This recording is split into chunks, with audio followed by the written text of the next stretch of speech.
একটা দুর্ঘটনার সম্মুখীন হয়েছেন, রাস্তায় চলতে গিয়ে একটা দুর্ঘটনার সম্মুখীন হয়েছেন, অ্যাক্সিডেন্টের সম্মুখীন হয়েছেন। অ্যাক্সিডেন্ট করতে গিয়ে দোষটা মূলত আপনারই ছিল, অপরপক্ষের নয়, বা তারও ছিল সামান্য হয়তো, কিন্তু আপনারই বেশি ছিল। দোষটা কার বেশি ছিল? নিজের বেশি ছিল।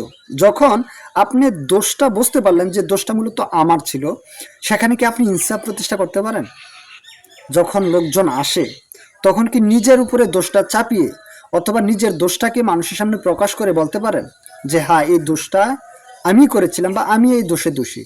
মানে নিজের উপরে ইনসাফ কি আপনি করতে পারেন? যদি আপনি এটা করতে পারেন তাহলে আপনি বুঝতে পারলেন যে এই আয়াতের উপরে আমল হয়ে গেল, ওয়ালাউ আলা আনফুসিকুম, যদিও সেটা তোমার নিজের বিরুদ্ধে যায়। দুই, ধরুন আপনি আপনার স্ত্রীর সাথে অথবা আপনার ফ্যামিলির কারোর সাথে যখন ঝগড়া বিবাদে লিপ্ত হন, তখন কি আপনি এখানে ইনসাফ করতে পারেন? যদি আপনি ইনসাফ করতে পারেন তাহলে আপনি ওয়ালাউ আলা আনফুসিকুম, আপনি এই আয়াতের উপরে আমল করতে পারলেন।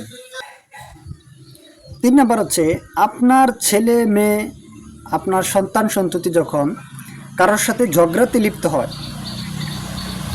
হতে পারে সেটা আউট গ্রামের কারোর সাথে অথবা আপনার বাড়িতে আপনার প্রতিবেশী কারোর সাথে যখন ঝগড়াতে লিপ্ত হয়, তখন কি আপনি সেখানে ইনসাফ করতে পারেন? আপনি কি পারেন যে আসলে এখানে দোষটা আসলেই কার ছিল, সেখানে কিভাবে ইনসাফ করা প্রয়োজন সেটা কি আপনি করতে পারেন? যদি আপনি করতে পারেন, ওলাও আলা আনফুসিকুম এই আয়াতের উপরে আমল হবে যে যদিও সেটা তোমার নিজের বিরুদ্ধে যায়।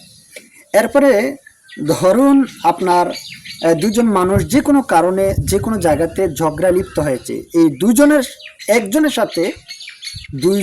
একজনের সাথে আজ থেকে 1 মাস, 2 মাস, 1 বছর বা 6 বছর পূর্বে আপনারও ঝগড়া হয়েছিল।